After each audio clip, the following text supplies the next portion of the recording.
साहब आपने बात की है बैरियर्स की, जबकि गवर्नमेंट का कहना है कि सबका साथ सबका विकास। आपको ऐसा क्यों लगा कि जो एडमिनिस्ट्रेशन है ये आपके काम के लिए बैरियर बन गई? लेकिन मुझे अप्रिशिएट पॉलिटिकल सिस्टम ने इस तरीके से किया कि मुझे 2 बार जॉब से टर्मिनेट किया गया। नहीं जाने क्यों उनको ये लगता था ये कंपटीटर था, उन्होंने मुझे कंपटीटर समझा और कंपटीटर बनाने की कोशिश की और फाइनली मैं कंपटीटर बन गया। इस इलेक्शन में सिर्फ वोट बैंक के लिए, सिर्फ चंद वोटों को लेने के लिए इतनी गंदे लेवल की सियासत की गई कि वो फोटो को वायरल किया गया, इतना वायरल किया गया ये दिखाने के लिए ये देखो जी ये मुस्लिम का है, मुस्लिम है कैसा। हाँ, तो कम्युनल हम स्ट्रक्चर देख रहे हैं ओवरऑल इंडिया में, हिंदू मुस्लिम का झगड़ा या मंदिर मस्जिद का झगड़ा, क्या आपके एरिया में ऐसा कुछ नजर आया अभी तक? और अगर आया तो उसको कर्व करने के लिए आप क्या करना? देखो, कश्मीर बुलेटिन देखने वालों का खैर मकदम। नाज़रीन, आपको बताते जाए कि कहीं न कहीं किसी खास मेहमान को हम आपके रूबरू कराते हैं और आज इसी ज़िमन में एक इंडिपेंडेंट जीतने वाले कैंडिडेट बनी कठुआ डिस्ट्रिक्ट से डॉक्टर रामेश्वर सिंह जी जो खास मेहमान हमारे बने हैं।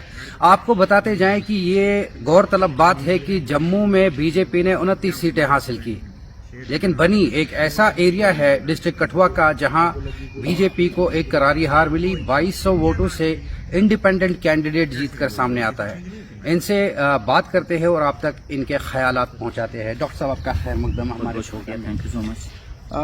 बीइंग अ डॉक्टर, कैसे आपको ख्याल आया कि लोगों के लिए कुछ करना है, काम करना है, तो पॉलिटिक्स में आ गए? बीइंग ए डॉक्टर भी मेरा यही ख्याल था कि लोगों के लिए कुछ किया जाए और एज ए डॉक्टर मैंने अपना ही काम बखूबी ईमानदारी से निभाया।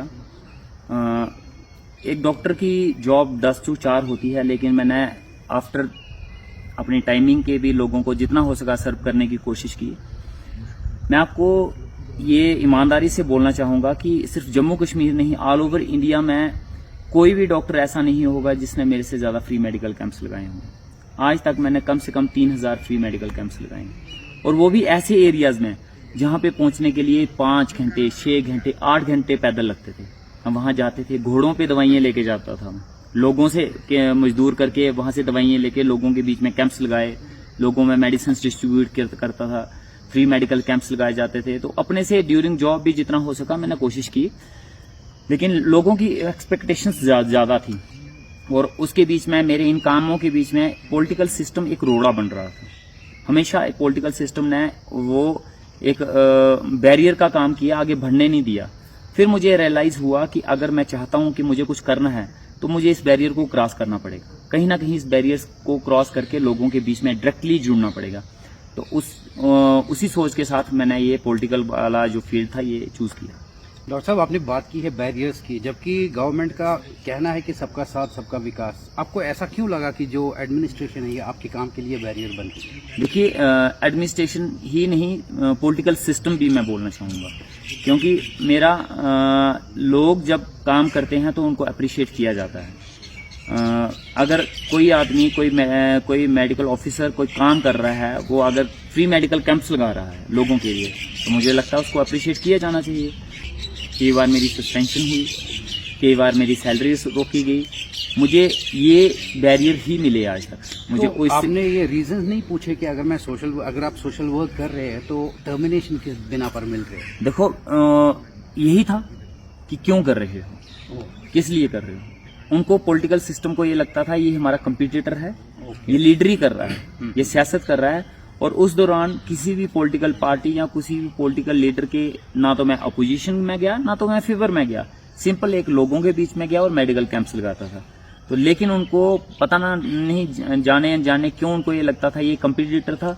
उन्होंने मुझे कंपटीटर समझा और कंपटीटर बनाने की कोशिश की और फाइनली मैं कंपटीटर बन गया।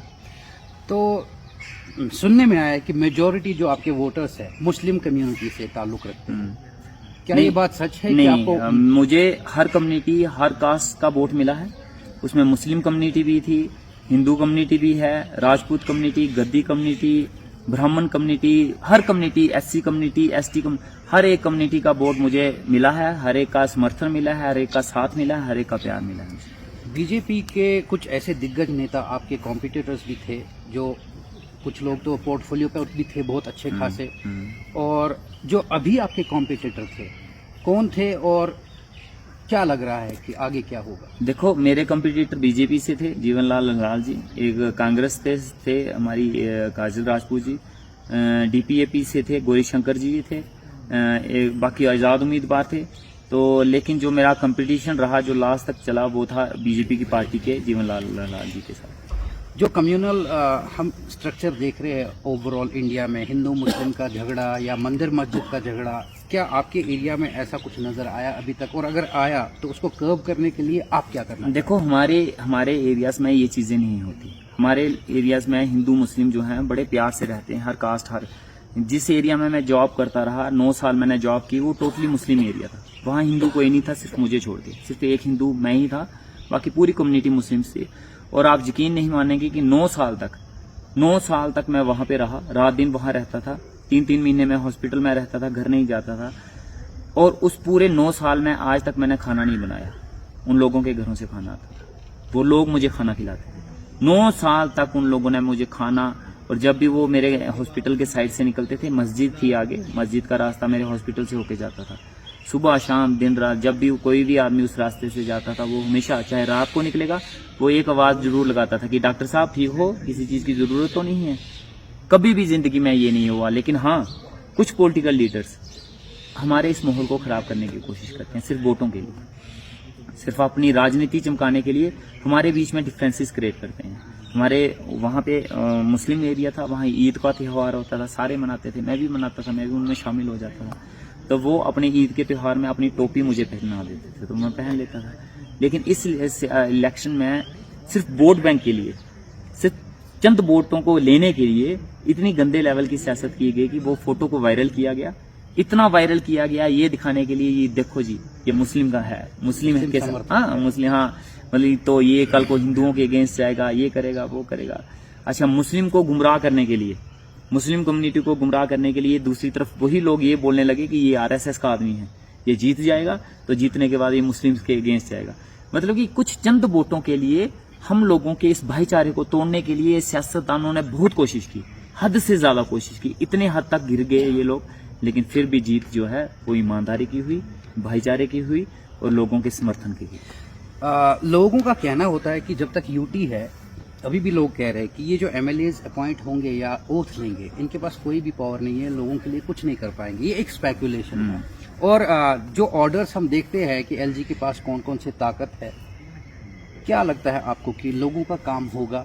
देखिए, ऐसे काम है ऐसे जो हो सकते हैं? ऐसा कुछ नहीं है कि हमें जो लगता है कि लोगों को एमएलए है तो वो जीरो डमी बन के रह जाएगा, ऐसा कुछ नहीं है। लोगों के काम होंगे, सारे काम होंगे। हाँ, कुछ बड़े लेवल के काम जिसमें हमें सेंटर लेवल से हमें परमिशन लेनी पड़ेगी। हम जो बड़े प्रोजेक्ट्स होंगे जिसमें हमें सेंटर से की सपोर्ट की जरूरत होगी, शायद उसमें हमें प्रॉब्लम्स आ सकती हैं कि अगर सेंटर उसमें परमिशन ना दे। लेकिन मैं समझता हूँ, चाहे सेंटर हो, चाहे स्टेट हो या यूटी हो, चाहे गवर्नर है, चीफ मिनिस्टर है, एमएलए है, प्राइम मिनिस्टर है, हर एक पोस्ट पे बैठा हुआ इंसान जनता का नौकर है। चाहे वो जितनी बड़ी पोस्ट पे है, वो एक जनता का नौकर है और वो सिर्फ जनता के लिए अपॉइंट हुआ है। और कोई भी ऐसा इंसान नहीं होगा, कोई भी ऐसा, चाहे वो सेंटर के लीडर हैं, चाहे वो स्टेट के हैं, चाहे वो यूटी के हैं, कोई भी ऐसा नहीं होगा जो ये सोच रखता होगा कि नहीं, ये अगर लोगों के काम लेके आया है तो हम इसके काम नहीं करेंगे या इसके काम रोकेंगे। मुझे पूरी उम्मीद है अगर कल को कोई काम हमें सेंटर से मिलेगा, सेंटर के हाथ में होगा, तो लोगों की भलाई के लिए वहां से समर्थन मिलेगा, सेंटर पूरा उसका सहयोग करेगी और कोई भी काम नहीं रुकेंगे। आपको लगता है कि एब्रोगेशन ऑफ आर्टिकल 370 के बाद या 2014 के बाद अगर की बात करें, जम्मू कश्मीर जो कि एक एंटिटी थी, लोगों का आपस में एक रिश्ता था, चाहे वो दरबार मुंह के हवाले से था या किसी और चीज़ के हवाले से था, उसमें रुकावटें आई और जम्मू का जो शहरी है वो कश्मीर के शहरी का समझे तो दुश्मन जैसा बन गया। देखिए, हमारे दिमाग में, जम्मू के लोगों के और कश्मीर के लोगों के दिमाग में, ये भी पॉलिटिकल लीडरों का ही भरा हुआ है। एक सिस्टम बनाया गया, एक फीड किया गया कि जम्मू को इतना मिल गया, कश्मीर को इतना मिल गया, कश्मीर इतना ले गया, जम्मू इतना को रह गया। और हमें लगता था कि अगर हमें जम्मू से, कश्मीर से अलग कर दिया जाएगा, हम दोनों को अलग अलग कर दिया जाएगा, तो हमें पता नहीं क्या मिल जाएगा। कई बार मेरी सस्पेंशन हुई, कई बार मेरी सैलरी रोकी गई, मुझे ये बैरियर ही मिले आज तक। मुझे तो कोई आपने ये रीजन नहीं पूछे कि अगर आप सोशल वर्क कर रहे हैं तो टर्मिनेशन किस बिना पर मिल रहे हैं? देखो, यही था कि क्यों कर रहे हो, किस लिए कर रहे हो। उनको पॉलिटिकल सिस्टम को ये लगता था ये हमारा कंपटीटर है, ये लीडरी कर रहा है, ये सियासत कर रहा है। और उस दौरान किसी भी पॉलिटिकल पार्टी या किसी भी पॉलिटिकल लीडर के ना तो मैं अपोजिशन में गया ना तो मैं फेवर में गया, सिंपल एक लोगों के बीच में गया और मेडिकल कैंप्स लगाता था। तो लेकिन उनको पता ना नहीं जाने क्यों उनको ये लगता था ये कंपटीटर था, उन्होंने मुझे कंपटीटर समझा और कंपटीटर बनाने की कोशिश की और फाइनली मैं कंपटीटर बन गया। तो सुनने में आया है कि मेजोरिटी जो आपके वोटर्स है मुस्लिम कम्युनिटी से ताल्लुक रखते हैं, क्या ये बात सच है? नहीं, कि आपको मुझे हर कम्युनिटी हर कास्ट का वोट मिला है। उसमें मुस्लिम कम्युनिटी भी थी, हिंदू कम्युनिटी भी है, राजपूत कम्युनिटी, गद्दी कम्युनिटी, ब्राह्मण कम्युनिटी, हर कम्युनिटी, एससी कम्युनिटी, एसटी हर एक कम्युनिटी का वोट मुझे मिला है, हर एक का समर्थन मिला है, हर एक का साथ मिला है, हर एक का प्यार मिला है। बीजेपी के कुछ ऐसे दिग्गज नेता आपके कॉम्पिटिटर्स भी थे, जो कुछ लोग तो पोर्टफोलियो पे भी थे बहुत अच्छे खासे, और जो अभी आपके कॉम्पिटिटर थे कौन थे और क्या लग रहा है कि आगे क्या होगा? देखो, मेरे कॉम्पिटिटर बीजेपी से थे जीवनलाल लंगाल जी, एक कांग्रेस थे हमारी काजल राजपूत जी, डीपीएपी से थे गौरीशंकर जी थे, बाकी आजाद उम्मीदवार थे। तो लेकिन जो मेरा कंपटीशन रहा जो लास्ट तक चला वो था बीजेपी की पार्टी के जीवनलाल लंगाल जी के साथ। जो कम्युनल हम स्ट्रक्चर देख रहे हैं ओवरऑल इंडिया में, हिंदू मुस्लिम का झगड़ा या मंदिर मस्जिद का झगड़ा, क्या आपके एरिया में ऐसा कुछ नजर आया अभी तक? और अगर आया तो उसको कर्व करने के लिए आप क्या करना? देखो, हमारे एरियाज में ये चीजें नहीं होती। हमारे एरियाज में हिंदू मुस्लिम जो हैं बड़े प्यार से रहते हैं, हर कास्ट हर। जिस एरिया में मैं जॉब करता रहा 9 साल मैंने जॉब की, वो टोटली मुस्लिम एरिया था। वहाँ हिंदू कोई नहीं था, सिर्फ मुझे छोड़ के सिर्फ एक हिंदू मैं ही था, बाकी पूरी कम्युनिटी मुस्लिम्स थी। और आप यकीन नहीं मानेंगे कि 9 साल तक मैं वहां पे रहा, रात दिन वहां रहता था, 3-3 महीने में हॉस्पिटल में रहता था, घर नहीं जाता था। और उस पूरे 9 साल में आज तक मैंने खाना नहीं बनाया, उन लोगों के घरों से खाना आता था, वो लोग मुझे खाना खिलाते थे। 9 साल तक उन लोगों ने मुझे खाना, और जब भी वो मेरे हॉस्पिटल के साइड से निकलते थे, मस्जिद थी आगे, मस्जिद का रास्ता मेरे हॉस्पिटल से होके जाता था, सुबह शाम दिन रात जब भी कोई भी आदमी उस रास्ते से जाता था, वो हमेशा चाहे रात को निकलेगा वो एक आवाज जरूर लगाता था कि डॉक्टर साहब ठीक हो, किसी चीज की जरूरत तो नहीं है। कभी भी जिंदगी में ये नहीं हुआ। लेकिन हाँ, कुछ पॉलिटिकल लीडर्स हमारे इस माहौल को खराब करने की कोशिश करते हैं, सिर्फ वोटों के लिए, सिर्फ अपनी राजनीति चमकाने के लिए हमारे बीच में डिफरेंसेस क्रिएट करते हैं। हमारे वहाँ पे मुस्लिम एरिया था, वहाँ ईद का त्यौहार होता था, सारे मनाते थे, मैं भी मनाता था, मैं भी उनमें शामिल हो जाता था। तो वो अपने ईद के त्यौहार में अपनी टोपी मुझे पहना देते थे, तो मैं पहन लेता था।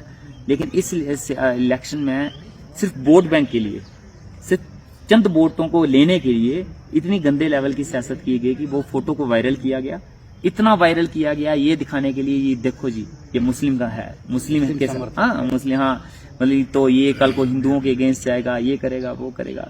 अच्छा, मुस्लिम को गुमराह करने के लिए, मुस्लिम कम्युनिटी को गुमराह करने के लिए दूसरी तरफ वही लोग ये बोलने लगे कि ये आरएसएस का आदमी है, ये जीत जाएगा तो जीतने के बाद ये मुस्लिम के अगेंस्ट जाएगा। मतलब कि कुछ चंद वोटों के लिए हम लोगों के इस भाईचारे को तोड़ने के लिए सियासतदानों ने बहुत कोशिश की, हद से ज्यादा कोशिश की, इतने हद तक गिर गए ये लोग।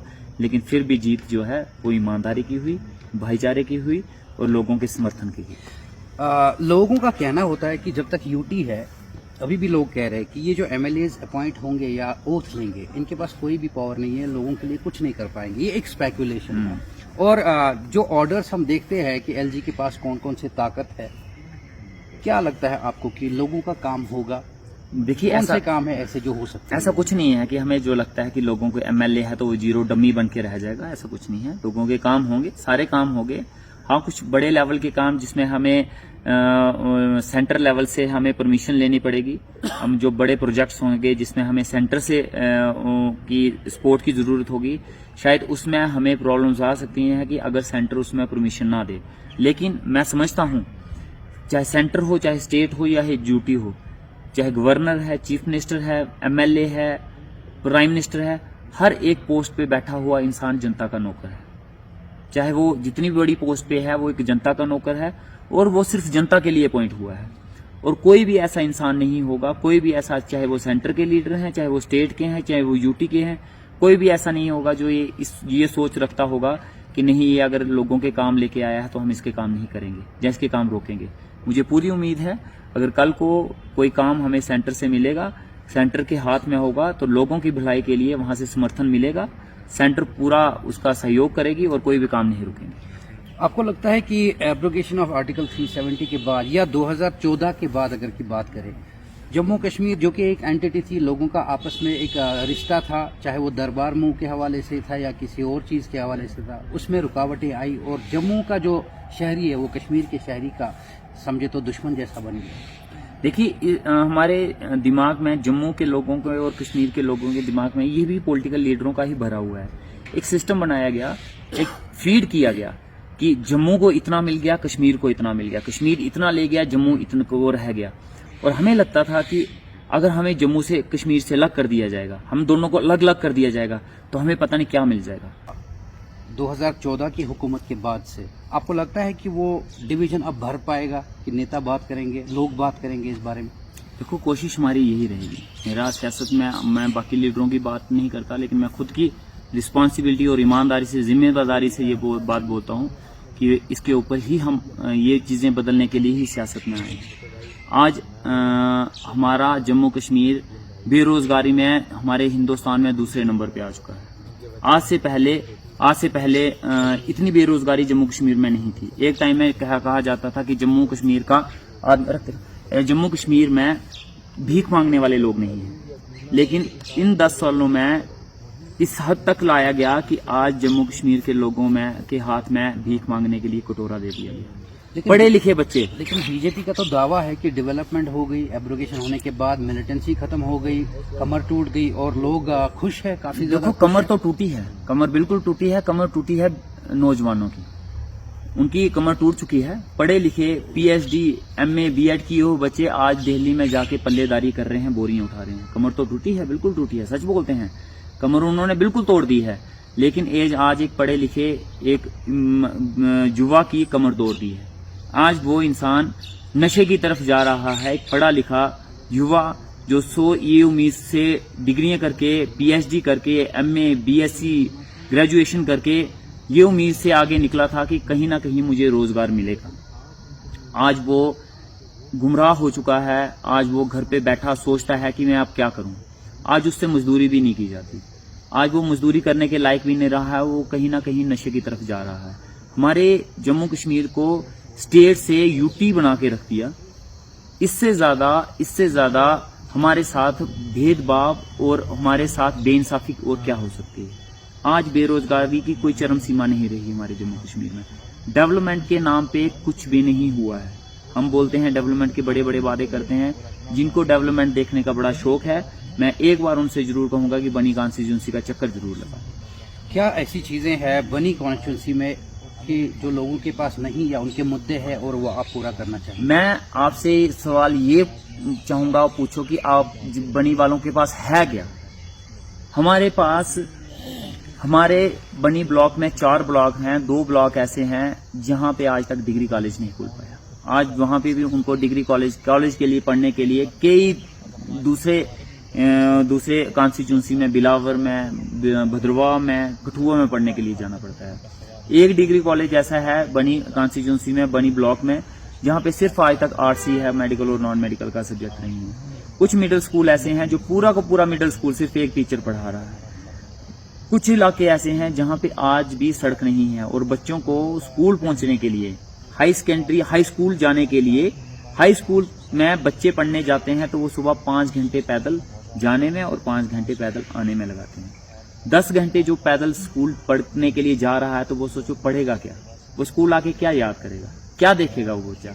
आज वो कुछ पेरेंट्स ऐसे हैं इसी खौफ से कि इतने दूर हम अपनी बेटी को कैसे भेजेंगे, उन्होंने पढ़ाई छुड़वा दी। कहते हम नहीं पढ़ा सकते अपनी बच्चियों को, कम से कम जिंदा तो हैं। तो आपसे लोगों की जो उम्मीद है, जो आपको जिता कर लाए है, देखो क्या उम्मीदें हैं लोगों की? उम्मीदें मेरे लोगों को यही हैं कि हमारे यहाँ पे अच्छी फैसिलिटीज, कम से कम हम जम्मू कश्मीर के लेवल की फैसिलिटी ना मिले, कम से कम उतनी तो मिले कि हमें ये लगे कि हम भी इंसान हैं, हम भी इस दुनिया में आए हैं तो हमारी भी सरकार है, हम भी टैक्स पेयर हैं, हमें भी कुछ मिलना चाहिए। वो बड़े बड़े इमारतें नहीं चाहते, वो बड़े बड़े कैंपस नहीं चाहते, वो बड़े बड़े हाई फाई कॉलेजेस नहीं चाहते, वो बड़े बड़े हाईवेज नहीं चाहते। लेकिन सिंगल एक रोड चाहते हैं जहाँ पे गाड़ी चल सके और गाड़ी से जाके गाड़ी से आ सके। वो एक स्कूल चाहते हैं जहाँ पे टीचर्स हों, एक हाई सेकेंडरी हो जहाँ पे पढ़ने के लिए उनको बाहर नहीं जाना पड़े, एक कॉलेज हो जहाँ पे वो कॉलेज की फैसिलिटी, कॉलेज तक की पढ़ाई अपने इलाके में कर सकें। वो ये चाहते हैं। वो चाहते हैं हमारे हॉस्पिटल में अगर वो खोला गया है, अगर वो सब डिस्ट्रिक्ट हॉस्पिटल है, अगर वहाँ पे गायनी की पोस्ट है, फिजिशियन की पोस्ट है, आर्थो की पोस्ट है, पीडियाट्रिशियन की पोस्ट है, सर्जन की पोस्ट है, तो वहाँ पे ये डॉक्टर होने चाहिए। वहाँ पे स्पेशलिस्ट नाम की आज से 10 साल तक कोई वहाँ पे आया ही नहीं। तो नेशनल कॉन्फ्रेंस का आप समर्थन कर रहे हैं, सरकार वो बना रहे हैं, तो क्या उम्मीदें हैं उनसे?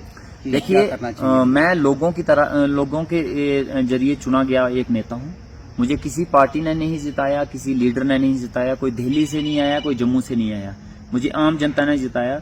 और जीतने से पहले मेरे लोगों से एक कमिटमेंट थी। लोगों ने ही मुझे बोला था कि आप डॉक्टर साहब जिसकी सरकार बनेगी उसमें शामिल होंगे, चाहे वो किसी भी पार्टी की होगी, हमें उससे कोई लेना देना नहीं है। सरकार बन रही है एनसी की, इसलिए मैंने अपना समर्थन जो है वो एनसी को दिया है। और समर्थन देने से पहले मेरी उमर साहब से और जनाब फारूक साहब से मेरी मुलाकात हुई, उनके आगे भी मैंने यही मुद्दे रखे। मैंने अनकंडीशनल सपोर्ट नहीं दी है, मेरी उनसे काफ़ी अच्छे टाइम तक बात हुई है। और मैं एक बात ज़रूर कहना चाहूँगा कि फारूक साहब, स्पेशली फारूक साहब और उमर साहब इतने ज़मीनी स्तर से जुड़े हुए नेता हैं कि आने वाले चीफ मिनिस्टर हैं और चीफ मिनिस्टर रह चुके हैं। आज भी अगर मैं उनसे टाइम मांगता हूँ, फ़ोन करता हूँ, तो कभी ऐसा नहीं हुआ कि टाइम नहीं है। मुझे वो स्पेशली बुलाया, उन्होंने मेरे से बात की, काफ़ी घंटों हम बैठे, डिस्कशन हुई। और उनके आगे सबसे पहले मैंने ये रखा कि जनाब, मैं लोगों की आवाज़ हूँ, मैं किसी पार्टी की आवाज़ नहीं हूँ, और मैं यहाँ पे आया हूँ डेवलपमेंट के लिए। हमारा इलाका बनी भी कश्मीर की तरह एक पहाड़ी इलाका है, बड़ा खूबसूरत एरिया, उसको मिनी कश्मीर भी बोलते हैं, हमारे लोग उसको मिनी कश्मीर बोलते हैं। बर्फ़ पड़ती है, बड़े अच्छे ग्राउंड्स हैं वहाँ पे, देवदार के पेड़ हैं, झरने हैं, पहाड़ हैं, दरिया हैं, इसको मिनी कश्मीर का नाम बोलते हैं। मैं कहता हूँ उसको मिनी कश्मीर बनाना चाहता हूँ। और उमर साहब ने मेरे साथ एक कमिटमेंट की, उन्होंने बोला डॉक्टर साहब जो आपके वादे हैं और जो सपने हैं हम पूरा करेंगे। जब उन्होंने मुझे इस बात का आश्वासन दिया तो मैंने उनको अपना समर्थन दिया। और मुझे विश्वास है जो फारूक साहब और जनाब उमर साहब ने अपनी कमिटमेंट दी है, जो प्रोमिसेस मेरे साथ किए हैं, वो फुलफिल होंगे और मेरे बनी के लोगों को वो सवेरा देखने को मिलेगा जो आज से 75 साल से लोग उस देखने की ख्वाहिश में मर चुके हैं और जिनकी आंखों की रोशनी कम हो चुकी है। और वो सपना और वो सूरज उनको देखने के लिए इस एनसी सरकार में, फारूक और उमर साहब की सरकार में देखने को जरूरी है। चलिए, हम भी यही उम्मीद करते हैं कि बनी के लोग जो चाहते हैं वो उन्हें मिले। तो नाज़रीन, आपको आखिर में बताना चाहेंगे कि एक डॉक्टर रहे, उससे ज़्यादा एक सोशल वर्कर रहे, क्योंकि मेडिकल कैंप्स हज़ारों की तादाद में किए हुए हैं। ये बताना ज़रूरी है कि लोगों की वोट्स की वजह से ये कामयाब हुए और बीजेपी के ऑपोजिट लीडर को हराया। लेकिन ये भी बताना जरूरी समझते हैं कि जहां बीजेपी ने 10 साल दावे किए कि डेवलपमेंट पे डेवलपमेंट हुए, कश्मीर, जम्मू कश्मीर की आवाम खुश है, वहीं दूसरी जानिब आपने बनी, जो कि एक जम्मू रीजन का ही एरिया है, आपने सुना कि कौन कौन सी डेवलपमेंट्स हुई है। 0 डेवलपमेंट, नथिंग एट ऑल। और एक स्कूल जाने के लिए बच्चे को 5 घंटे पैदल जाना पड़ता है और आना पड़ता है। लोगों की आवाज बन चुके डॉक्टर साहब यही उम्मीद लगा रहे कि जो सरकार बनेगी, जो कि नेशनल कॉन्फ्रेंस की बनेगी, उनसे काफी ज्यादा उम्मीदें हैं। बनी को मिनी कश्मीर बनाने में काफी ज्यादा उत्साह की जरूरत भी और सपोर्ट की।